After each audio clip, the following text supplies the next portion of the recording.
Hello everybody, আমি Biswajit and welcome to CodeScheme। আশা করি সবাই ভালো আছেন। তো আজ আমি কথা বলবো HTML BDO এলিমেন্ট নিয়ে। BDO এলিমেন্ট, BDO এলিমেন্টের পূর্ণরূপ হচ্ছে বাই ডিরেকশনাল ওভাররাইড।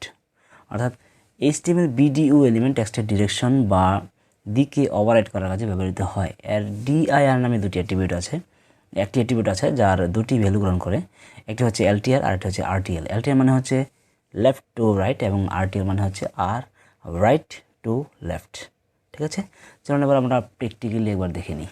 এর সিনট্যাক্সটা হচ্ছে এরকম যে BDO ওপেন ইনটেক এবং BDO ক্লোজ ইনটেক।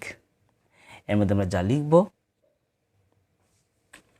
যেমন আমরা যদি লিখি যে উই আর লার্নিং HTML, ঠিক আছে, আমি এটাকে সেভ করলাম, সেভ, তারপর এখানে রিলোড দিলাম, তাহলে লেখাটা চলে আসছে। আমি একবার এটাকে জুম করে নিই। ঠিক আছে, এখন আমি বলেছিলাম যে BDO এলিমেন্টের একটি অ্যাট্রিবিউট আছে যেটা হচ্ছে DIR। ঠিক আছে, তার দুটি ভ্যালু, একটা হচ্ছে LTR মানে লেফট টু রাইট, যেটা আমার যেটা একটা ডিফল্ট ভ্যালু, যেটা লেফট টু রাইট। আমি যদি এখন সেভ করি Ctrl+S, তারপর এখানে রিলোড দিই, কোনো চেঞ্জ হবে না।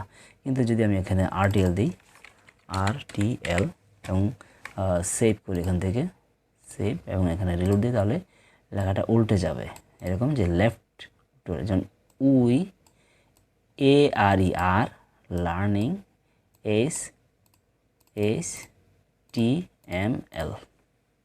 ঠিক আছে, তো এই হচ্ছে আসলে BDO এলিমেন্ট। BDO এলিমেন্ট একটা তেমন কোনো বড় টিউটোরিয়াল নয়, যে এই জন্য খুব কম সময়ে টিউটোরিয়াল কমপ্লিট হয়ে গেল। আশা করি ভিডিও আপনাদের ভালো লেগেছে, আর যদি ভালো লেগে থাকে তাহলে অবশ্যই লাইক, কমেন্ট, শেয়ার করতে ভুলবেন না। চ্যানেলটিকে সাবস্ক্রাইব করে আমাদের পাশে থাকবেন। Thanks for watching this video.